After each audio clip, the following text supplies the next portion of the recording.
মনে করুন গভীর রাত, আপনি ঘুমাচ্ছেন, কিন্তু ঠিক এমন সময় আকাশে হঠাৎই রকেটের তীব্র আলোর ঝলকানি, দূর থেকে শোনা যাচ্ছে বর্ষণের শব্দ। আপনি ঘুম থেকে উঠে পড়লেন, বুঝতে পারছেন না চারদিকে কি চলছে।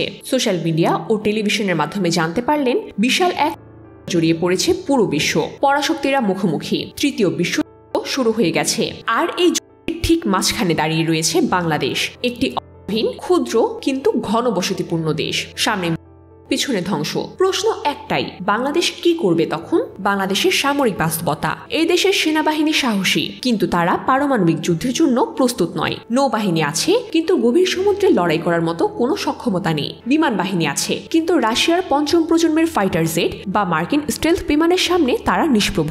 বাংলাদেশের নেই কোনো পারমাণবিক অস্ত্র, নেই স্যাটেলাইট ভিত্তিক প্রতিরক্ষা ব্যবস্থা, নেই আধুনিক drone squadron, submarine launched missile কিংবা আকাশ থেকে ক্ষেপণাস্ত্র প্রতিরোধ করার মতো প্রযুক্তি। এই দেশের সেনারা প্রশিক্ষিত, কিন্তু তারা প্রশিক্ষিত সীমান্ত লড়াইয়ের জন্য, বিশ্বযুদ্ধের জন্য নয়।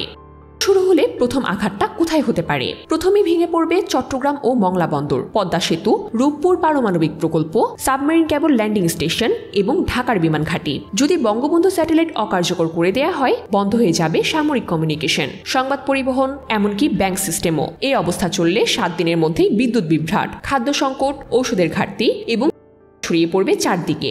মিলিয়ন মিলিয়ন মানুষ সীমান্ত পেরিয়ে আশ্রয় চাইবে ভারতের কাছে, যা সৃষ্টি করবে এক নতুন মানবিক সংকট। বাইরের অগ্রাসনের চেয়েও কিন্তু ভেতরে একটি মানে গুজব, আতঙ্ক, বিভ্রান্তি, রাজনৈতিক বিভাজন, দলীয় ষড়যন্ত্র, ধর্মীয় উগ্রতা সব একসাথে বিস্ফোরিত হতে পারে যুদ্ধের ভেতরেই। শত্রু দেশের মধ্যে ঢোকার আগে ভেতর থেকে ভেঙে পড়তে পারে বাংলাদেশ। সেনাবাহিনী যদি সীমান্তে ব্যস্ত থাকে, তখন অভ্যন্তরীণ নিরাপত্তা ব্যবস্থা রক্ষা করবে কে? এমন পরিস্থিতিতে প্রশ্ন আসে, বাংলাদেশ কি তবে তখন আত্মসমর্পণ করবে?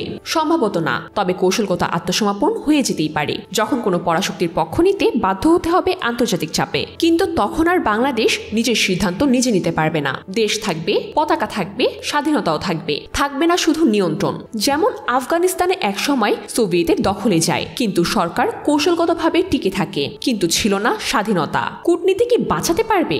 বাংলাদেশের সবথেকে বড় শক্তি হলো নিরপেক্ষতা নীতি ও কৌশলগত ভারসাম্য। চীন, ভারত, আমেরিকা, 3 শক্তির মাঝখানে দাঁড়িয়ে বাংলাদেশ বরাবরই চলছে হিসেব করে। কিন্তু তৃতীয় বিশ্বযুদ্ধ শুরু হলে তা কোনো হিসেব মানবে না। যদি চীন, রাশিয়া বনাম ন্যাটো 2 ভাগে বিভক্ত হয়, তখন বাংলাদেশ নিরপেক্ষ থাকতে পারবে কি? চীন ও ভারতের সঙ্গে ঘনিষ্ঠতা পশ্চিমা জোটের চোখে সমস্যা তৈরি করতে পারে, আবার পশ্চিমা সহযোগিতায় ভর করলে চীনের প্রতিক্রিয়া ভয়ানক হতে পারে। এমন পরিস্থিতিতে কি করতে পারে বাংলাদেশ?